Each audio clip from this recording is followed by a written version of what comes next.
And I think that's also something important in a relationship. Obviously, people do that in a regular relationship. They know there's ups and downs, but in a friendship, do you know there's ups and downs in a friendship? If I close my eyes, I will fall asleep. Okay, don't do that. Red eye tired. Like, you know when you're driving and you have, what's it called? Road sleepiness? Like you're driving, you're just like, that's what it feels like currently, and I'm not driving. Yeah, this is why I don't let her drive on long trips, because I'm like, no, I don't know what you're talking about. I don't do that when I'm driving. I didn't say I'd fall asleep. I said you.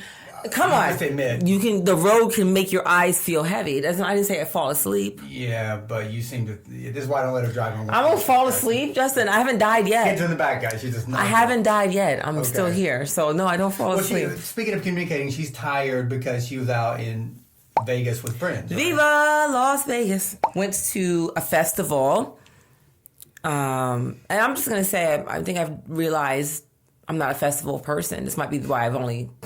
Festival person? I'm not a festival I didn't know that was a thing. That people. It is a thing. Those people who love festival, being outside and standing the whole time and running from stage to stage. That's not me. Guys, that's not... I just want people to know it's not boob. That's the shirt. That's the thing. Okay? So you guys don't panic. She's looking at herself on the monitor. I thought for a second it was.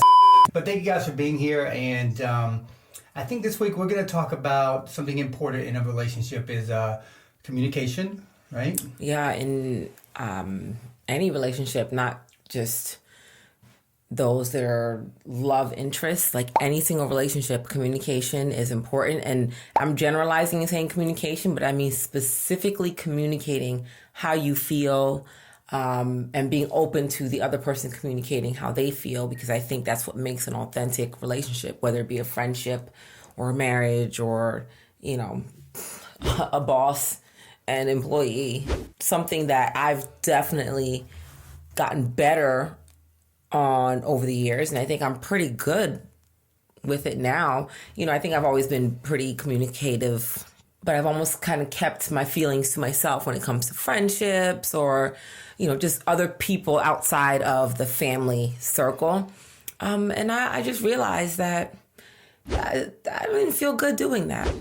You didn't feel good communicating? I didn't feel good not communicating. You've been making a lot of friends lately, which is great. She's in the scene, guys. She's making friends. It's not the scene. So what I'm saying is that you always communicate your feelings to, you know, your family, me, your kids. Obviously, we know how you feel. I would say you even over communicate, which is, I mean, a good thing. That's a good thing. Like I wouldn't say over communicate like a bad thing. I mean, like, you have made a lot of friends lately. How have you brought those friends in from just being friends to like letting them know maybe more how you feel or you're communicating? Well, I think taking the fear factor out of it, like taking out the thought of what if what I say is judged, or what if how I feel isn't reciprocated, or what if, you know, they think it's ridiculous, or what if all those what ifs. I'm saying that just taking the fear out of communicating, you know, saying things, expressing. Yeah, or if they don't agree or don't feel how you feel, or those type of things, like just taking that fear out of it, for me has been what's allowed me to be more free and open as myself to just talk and communicate, because I think you always say this, actually.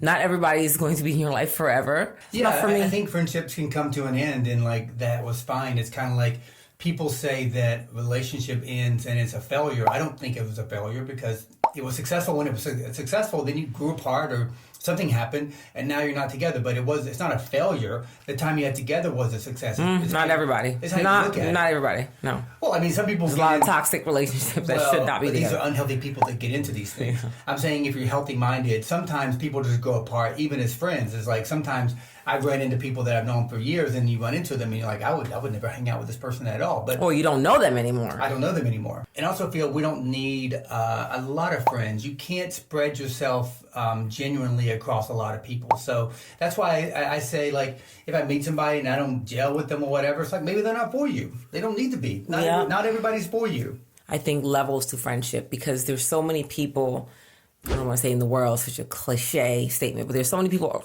surrounding even here that you may always run into, or you may always see. Maybe you're not friends necessarily, but you're friendly. So I think there's categorizing of friends, people you'll call to hang out, people you will call to go on trips with, people you will call when you're having an event, those people you will call to, talk to, hey, how you doing? Then there's people who you're friendly with, who when you see them out, you're like, oh, hey, so good to see you. Like it's genuine. So how did the communication go? Like, what brings this up? Like, have you communicated, with friends more deeper than you thought you would, and that makes you feel good because it was reciprocated, or? No, I mean, I don't communicate for reciprocation except for from you.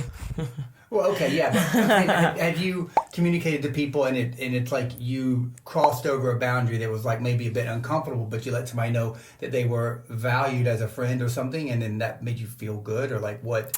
So if something's like lingering or looming or something that's happened, so to speak, in a friendship or around the friendship, or you guys know something and you guys don't communicate, you don't talk about it, I consider that friendship to be very surface, and it's not real, and it can never get deep because you're not willing to talk about things. Sure, you're okay with just skating over it, which doesn't mean you don't like each other or something you're gonna fight, but you're okay with not really communicating, which means you'll never really get past a certain level of friendship. I realize that for some friendships that I feel like I value, or I feel like this person could be a really close friend, if we do the work, because it takes work. Sure. It does. Yeah, it does. If you do the work and you walk down that path together and you're both like, yeah, we could have a mutual, friendship of closeness here. Then it's important that you communicate. So I'm saying, like, in a recent incident, yes, something came up in this friendship, and it was like, we could have not said anything about it because it wasn't, it wasn't a big deal. It wasn't. We both knew it was there. We both knew it was there. Right. And for me, I was first like, okay, this person didn't say anything. I didn't think the thing itself is not a big deal. Sure. To me, because neither one of us care about that thing. Sure. But it was just the fact that there was a thing. It's better to talk about it, even if that thing's insignificant, because in the interest of the friendship, as I was saying. So we were going somewhere together, and I was just like, I think I should speak about it, and not in a matter of any type of emotion or feeling any way about it, but just clearing the air. Is that what they call it? Clearing the air. So you talked about it. Yeah, and it was a bit like, do I want to say something? And is she going to want to talk about it when I say something? Or is she going to be like, So I just said and say, let's, in the interest of our friendship, let's just get this out in the open. It's really not a big deal. I don't care about this said thing, but let's just make sure we know that we are working towards a level of, in a friendship, where you communicate and you talk and you keep things out and open, good or bad. And I think that's also something important in a relationship. Obviously, people do that in a regular relationship. They know there's ups and downs, but in a friendship, do you know there's ups and downs in a friendship? Well, once again, you got to put in the work. If you don't put in the work, then it's going to be, at some point it's going to go down, and then you got to, it's like everything else, you got to invest time into it. No, I the time, yes, but I mean ups and downs in, like, disagreements. Yeah, well, people aren't the same, so you're going to disagree. Yep. So when you talked about it with this person, was it reciprocated, and was it like when you're done, you both were? Yeah, it was an understanding. Like, I'm glad this was brought up, so that we both know that when there are issues or when there is a thing or anything, like, hey, we're going to talk about it, and it's okay. Like, it's not a place of anger. It's not a place of like it's just a place of let's make sure we keep communicating. That you decide to either take the friendship to a point where you let somebody know you care, because exactly. If you don't bring it up, then this person thinking about it, you're thinking about it, but both of you at some point, if you don't talk about it, like, I guess we both didn't care about that, which we don't care about this friendship as much as I thought we did. Yep. But by bringing it up, even if you split hairs, at least the other person knows, like, well, this is on their mind and they care about it. You get to the fork in the road and like, okay, well, are we going to make this friendship something, or is it just going to stay idle or whatever? So Yeah. I'm not good at that, because I'm just not good at that. But that's I also find that to be an excuse. Maybe it's more of a guy thing too. No, it's an excuse. If you can be aware, you can do it. You can work on it. My problem is I don't, and this is my own side of the fence, I don't care enough. And so I've always been like, if I lose that friend, I'm like, I'll find another one. But then down the road, you're like, oh, that person was a cool person. It's making people disposable. No, but they're not. It's like, I don't think people are disposable. I'm not saying that. What I am saying is that I always feel I'm going to be okay. And I am okay. Of course you'll be okay. Like down the road, sometimes I'm like, I wish I would have like maybe made a better decision or a better choice with that friend. Like I should have talked about something or whatever it was. Yeah, I mean, of course you'll be okay. It's not life or death situation, but it is still relationships. As we've always said, those are the things that hold the most weight when you are going down this life. Now with social media, you hear about people passing and even celebrities. And then like when I read deeper into it, sometimes it seems like they didn't have like much of a life, even though they were famous. Like some people died, like they find their body 3 days later, nobody knew. And I'm thinking this person was famous, but like it seemed like they didn't have any close relationships. And that is, that's not a fun way to think about leaving life. Nope.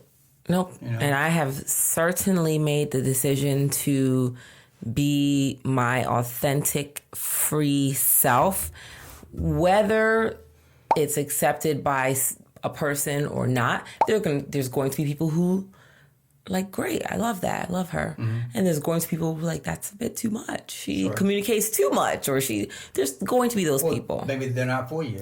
Correct, and that's fine. Like I said, but that's when you have those tiers of, we're friendly, I have no issues with you. The one true relationship in life is with yourself.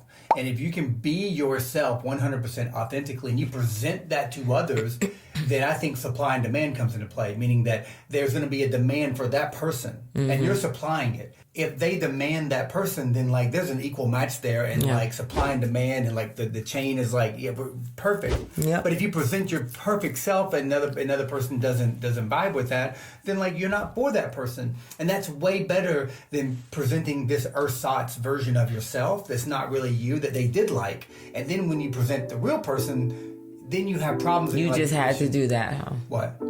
Ersatz version of yourself. Hey guys, I got some words, guys. I pulled that one out. Yeah, because I just feel that like not everyone's for you, so we shouldn't pander, we shouldn't try, we should just be ourselves, and the right people will say, yeah, that's my type of person. Mm-hmm.